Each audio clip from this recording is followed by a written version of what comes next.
Well, thanks for that welcoming notes. I was preparing for a long one, but that saves me a lot of time. Again, it's a blessing to be here. This opportunity for me to share with all of you the Word of God. It's just a small part of it because if we share almost everything, then we don't have the time. Today, hopefully I'm not. Am I in the middle of this? Can you all see this? Okay, cool.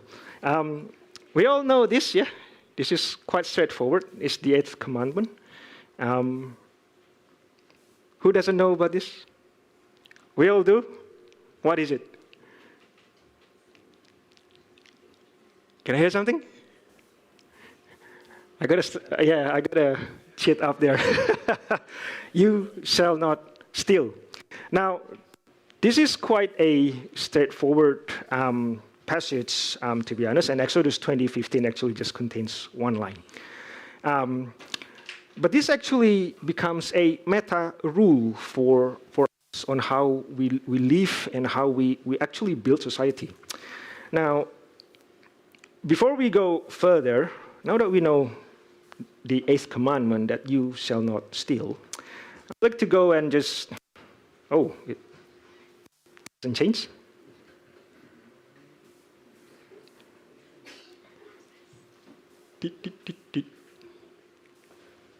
Cool, yes, all right.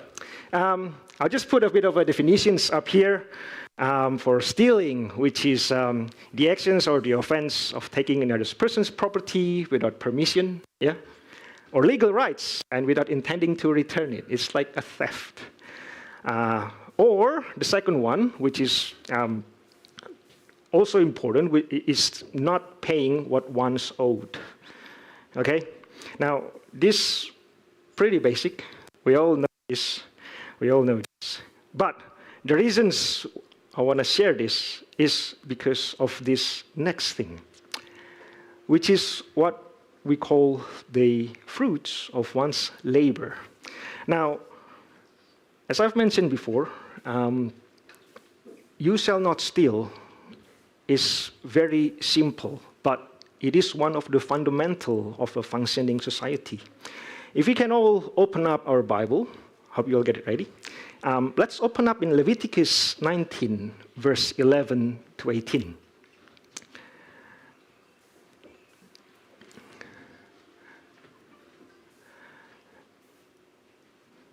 Have you all got it?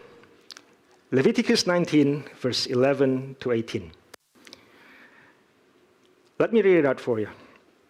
I'm taking my verse from the NCV, the New Century Version's translation, so if there are a bit of discrepancies, you know why.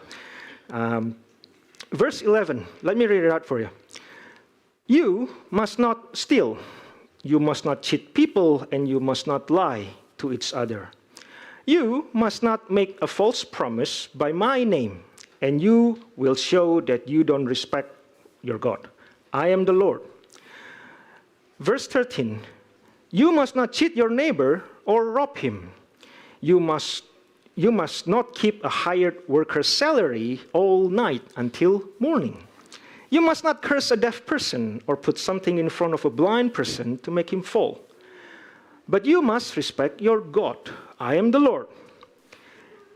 Be fair in your judging. You must not show special favor to poor people or great people, but be fair when you judge your neighbor. You must not spread false stories against other people, and you must not do anything that would put your neighbor's life in danger. I am the Lord. You must not hate your fellow citizens in your heart. If your neighbor does something wrong, tell him about it, or you will be partly to blame. Forget about the wrong things people do to you, and do not try to get even. Love your neighbor as you have loved yourself. I am the Lord. It's a lot of rules in there. If I can say, you must not do this, you must not do this, you must do this.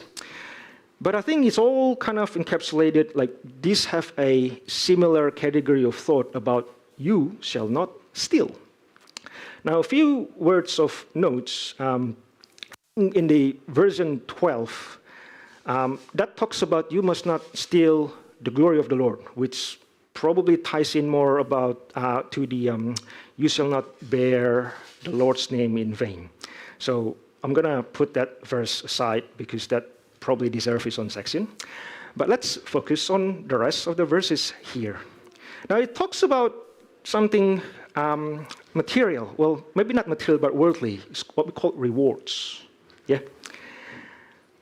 Do not steal what belongs to others, or do not withhold rewards that's actually owed to another.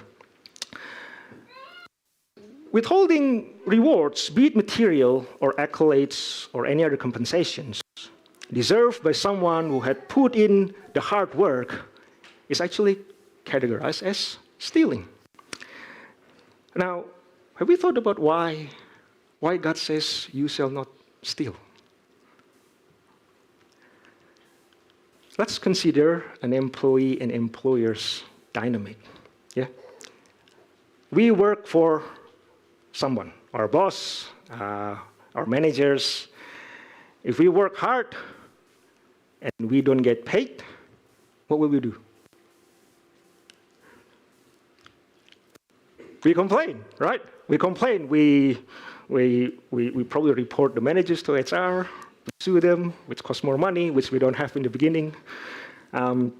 So it's not actually a good place to be when we actually steal from another, in this case, withholding the rewards. After we see this, and we don't get the reward that we deserve after we put our hard works, the next thing we will do is we either quit, or we stay in the same job, doing the same work, dishonestly. Right? Who would want to bring their full effort into the work knowing that you're just not going to get paid? Well, unless you're a volunteer, actually. Yes? Agreed? Why? Because this is something what I realize is what the Lord's called the fruits of our labor. And the fruits of one's labor is to be enjoyed by one. Let's open up Ecclesiastes 3, verse 13.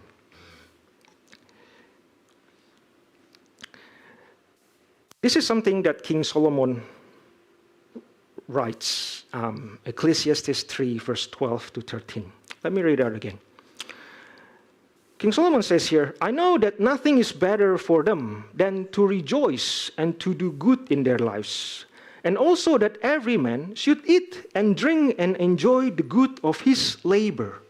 It is the gift of God. So, enjoying the fruits of our labor is actually very innate to all of us. Yeah? This is the source of jealousy when we go, oh, hang on, that's mine. Why is it taken away from me? One should enjoy the fruits of their labor. Now, to illustrate this, why I call this innate, we actually never teach our kids jealousy, right? We don't have to teach the kids what they own. Everything they touch is theirs, automatically, by default, correct? But a gift from God, called enjoying the fruit of one's labor, is very innate. Let me tell you the story of our daughter. This is years ago, when she was cute. She's still here. So we tried to teach our daughter how the tithes works. Yeah. So you work, you get your pay. She was 5, so you know how much of a pay she got. And then a portion of that, which is 10% of that, we have to give it back as the tithes back to the God. And so to teach kids about tithes, we need to teach her the concept of salary or earnings, yeah? Because if you have 0 earnings, then you have 0 tithes. That's how it works. And so we asked her to actually, maybe you can start with cleaning up your room, tidying up your playgrounds. If you're tidy, your mom will come back. Any speck of dust, no salary, okay? Perfection. So if everything is done to the dots as it's required, then we give you $2. We give you $2. And then after you got $2, we asked them, we asked her, out of these $2, you bring 20 cents and give it back to the church. It's a small portion, something that we asked her to practice. I hope she learned it now. Now, this is where the story gets interesting. One day, after she cleans up her room and everything, she saved about, I think, $20. So it's quite a big chunk of money, yeah? Enough to buy us dinner at that time for one person, $20. So she brought in the $2 to the church, and then the rest, she can have it. Now, we all know our tradition in our church back in Melbourne was that after the service on Sunday, we usually gather around, have a fellowship, and then we went out for dinner. Now, in that dinner, we go to a restaurant, and suddenly we realize that when we have to pay for the dinner, if we pay with cash, we get discounts. So for Asians, this is not an opportunity to be missed, right? It's about 5%, but anyway, it's worth chasing it. So what happened was we tried to cough up all the money that we got from the pockets, and we realized, oh no, we missed $10. We missed $10. So we didn't pay with money, so we missed the discounts. And then my wife had a very good idea. She went and asked her daughter, hey, you got that $18, remember? Can I borrow your $10 and I'll give it you back later? So we can get discounts for like 5%. Now, as for a parent, it's fair, right? We think it's fair. But my daughter did not hand out the $10 that we miss joyfully. I can say, she complains, she said, Mom, I work hard for this. And you just took it away. Like for discounts, probably, what? I earned this hard work, all sweat, maybe blood, or hopefully not. I earned this, but it's taken away so easily. It demotivates her, right? Did you actually go and do diligent cleaning up again after that? Maybe you do, but not for the earnings or the tithes, out of fear of the parents. And so, enjoying the labor, the fruit of one's labor, is actually God's gift to us. We have to enjoy it. And King Solomon's realized this, and he say, the joy in one's life is actually to eat and drink and enjoy the good of all his labors. And so, when we actually realize this, we understand why God says, you shall not steal. Because this is something that God gives to us to enjoy the fruits of our labor. Now, interestingly, there is another point I can make for this. In Matthew chapter 20, verse 1 to 16, this is the parable about the workers. When the master, this is a story about the kingdom of heaven. So the master goes out and asks, do you want to be my worker? I'll pay you, I forgot, a certain amount, $10 maybe. I'll pay you $10, you work for one day. And then after lunchtime, he goes out again and he says, hey, do you want to work for me? I'll pay you $10 equally. And towards the end of the days, at 4 o'clock, maybe in the afternoon, the master goes out again, and the story goes, he also invites the workers and he says, do you want to work for me? You also get paid $10. Yeah? Now, it's a parable, right? It's a parable. It means it's not, well, it illustrates a point, but it's not a real story. But in that story, Jesus actually said, the worker who joined him in the beginning complains, right? I mean, it's a parable. Why can't just everyone, all right, that's cool. We all get $10. It's fair. Happy. But the worker who works the longest complains, like, this is not fair. I work longer. He works for like 2 hours. Why do we get paid equal? Now, again, don't confuse that with the concept, with the topics today, because that was talking about grace of the Lord. That's something that we cannot buy with our effort or our hard work. That's something that God gives freely for us. That's the kingdom of heaven. But the point is, Jesus actually points out that they are jealous. They are complaining because this is unfair. Why? Because enjoying the fruits of one labors means it has to be fair, and it is actually a gift from all of us, for all of us from the Lord. Now, if we don't actually get compensated fairly and squarely, again, I would say we lost the motivation to actually do the work, right? People will not be willing to develop, nurture, or invest in something that they know one day will be taken away from them. Yeah, this stifles growth and basically on all fronts, and usually stagnant societies' growth. If we don't believe this, this is actually what happens in the despotic or authoritarian regime, which is usually a trait of communism. Countries that runs in communist ideology has these traits where everyone, doesn't matter how hard you work, you get paid equally. Yeah, that's the equal pay now that we're after. It doesn't work. But more than that is that the country or the regime could actually claim what's owned by you for the government, irrespective of your say, right? If in that situations, then I don't think anyone will be willing to invest. Is that true?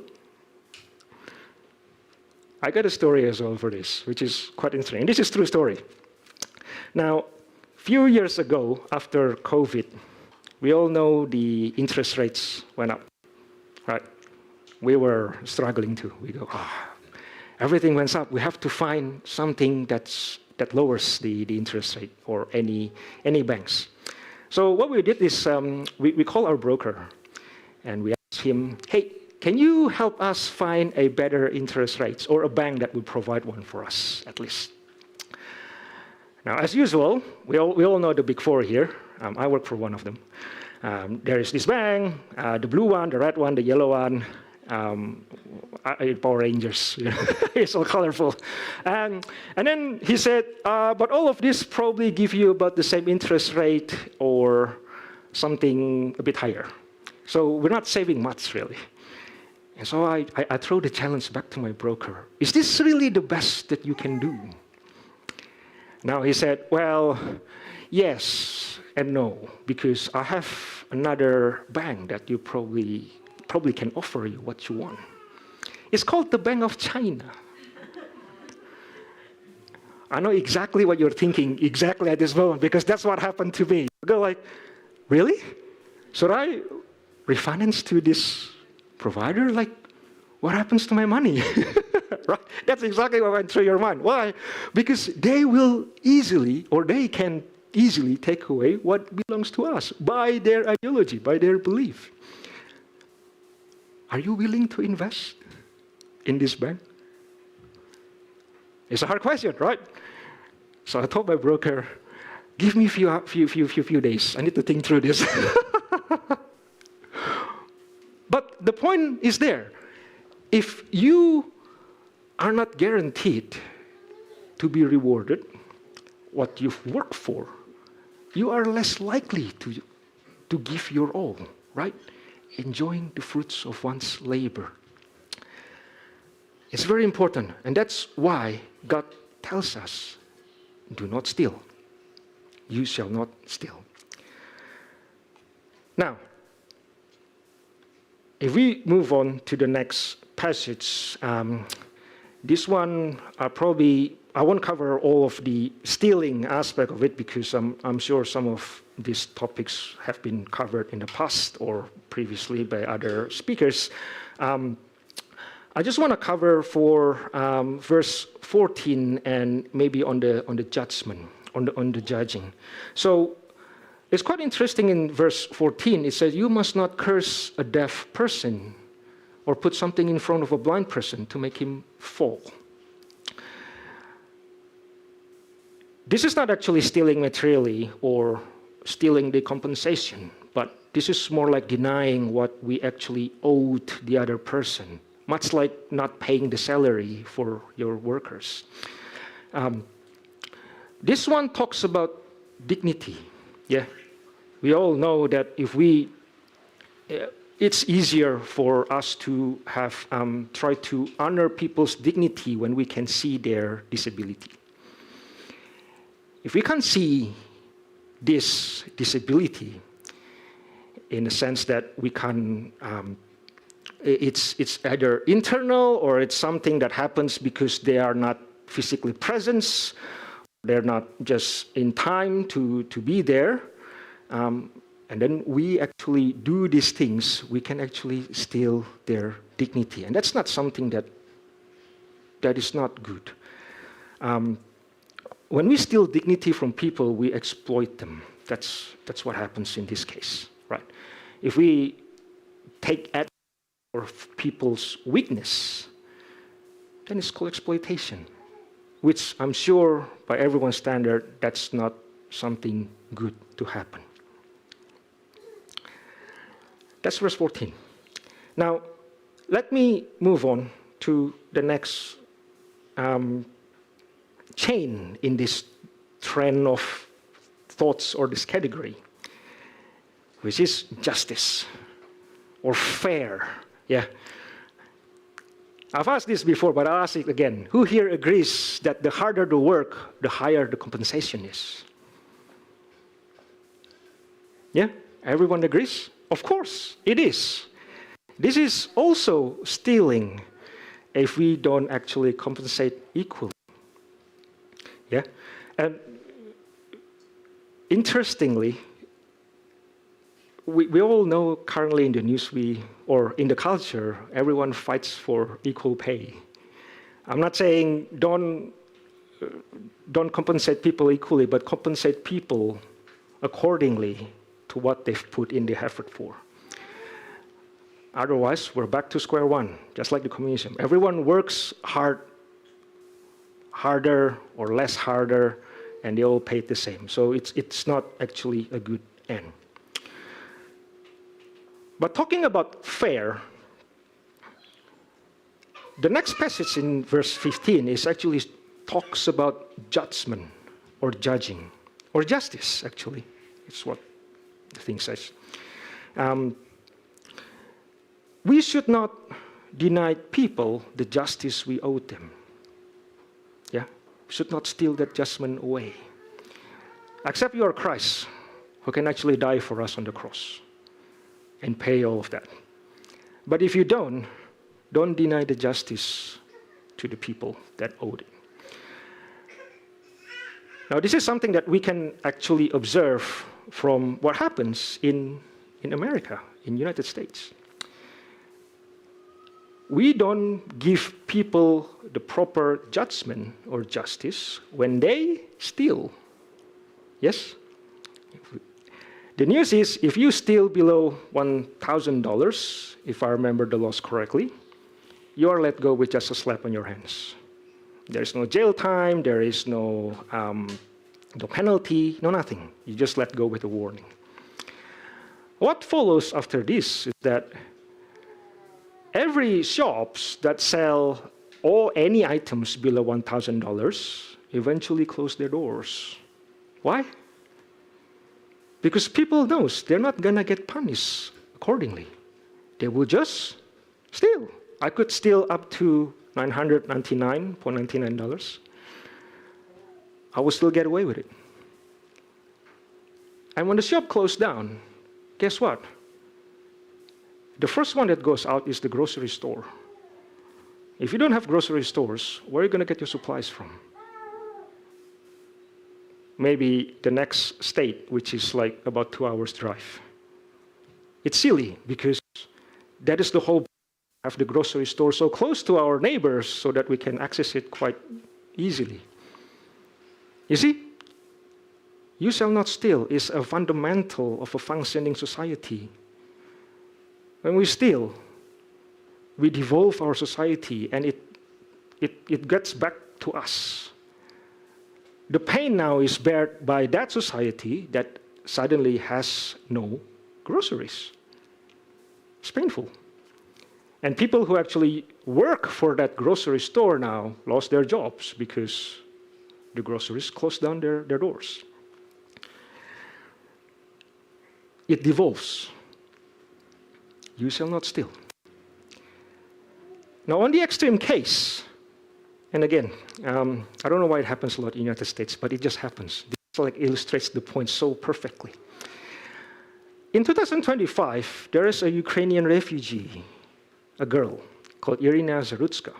You all probably have heard this news. My wife told me this news. She was riding on the bus, yeah? And out of the blue, out of nothing, there is someone who actually rose up and stabbed her. She died. As it turns out, the perpetrator of this crime has a history of mental illness and a lengthy criminal record that makes everyone question, why is he roaming in society for free? We owed him judgment, but we don't serve it to him. What happens afterwards is technically death of someone else, cost people's life. So it goes as the questions, yes, he has mental illness, but does that make his crime any less dangerous? As a consequence of this, people lose faith on the justice system. And I can't quite forget that Proverbs 22, verse 8, actually illustrates this quite well. Whoever sows injustice reaps calamity, and the rod they wield in fury will be broken. Injustice reaps calamity. Exactly what happens. And in the end, the story goes, the judge who actually has been handling this particular guy's case, she is stripped away from her status because she was deemed unfit to actually carry out the justice system. It's not good. It's not good. Yeah? Again, you shall not steal. And it is the fundamental of a functioning society.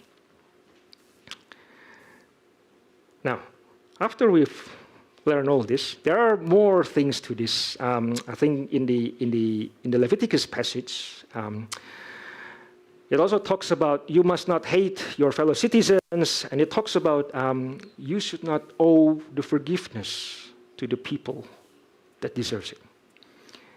That is also a thing. But we can cover forgiveness in separate section. Now, as a closing remarks, I want to put this forward. So what is the antidote for us to not steal? Let's open up Ephesians chapter 4, verse 25 to 29. Now, surprisingly, while you're finding it, let me tell you what I found. This Ephesians 4, verse 25 to 29 is almost like the counterpart of that Leviticus 19, verse 11 to 18.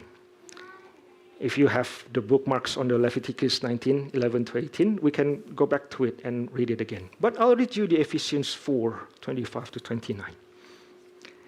Here it is out. Therefore, each of you must put off falsehood and speak truthfully to your neighbor. For we are all members of one body. In your anger, do not sin. Do not let the sun go down while you are still angry. Talks about forgiveness. Verse 27, and do not give the devil a foothold. Anyone who has been stealing must steal no longer, but must work, doing something useful with their own hands. They have something to share with those in need. Do not let any unwholesome talk come out of your mouths, but only that which is helpful for building others up according to their needs, that it may benefit those who listens. So, the antidote to you shall not steal is quite simply work, right? Again, if we go back to the concept of the fruits of one's labor, you have to work to actually produce the fruit that we can enjoy. Now, there is something that I want to point out quite interestingly. In Leviticus 19, verse 9 to 10, these two verses talks about when you're harvesting. Yeah. In Israel's time, when you harvest, this is what the Lord says in the rule. When you reap the harvest of your land, do not reap to the very edges of your field or gather the gleanings of your harvest. Do not go over your vineyard a second time to pick up the grapes that have fallen. Leave them for the poor and the foreigner. I am the Lord your God. This is quite interesting because God says when you harvest your field, your vineyard, your farms, don't harvest everything. Don't harvest everything. What's fallen on the ground or what's on the fringe of it, the fringe of your field, leave them out. Leave them up for the poor and for a foreigner. Quite interestingly, it also means that the poor will not just get their food, right? The poor will still have to go into that field to harvest what's on the ground or on the fruits of the field, right? They still have to work. They still have to work. And this is quite interesting because it's sort of an antithesis to the concept of donation, where people just don't have to work. We just give it to you, right? I'm not saying don't do that, but doing that all the time is not good. It's not good. Because the Bible says, leave some for the poor. Don't give it up directly to them. They still have to come and work for what they have to eat.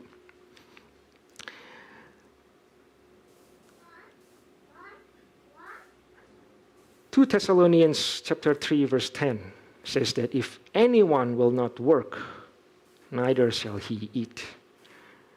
So the rules of the Old Testament and what the New Testament advises us to do really match. Work is the antidote to not steal. All right?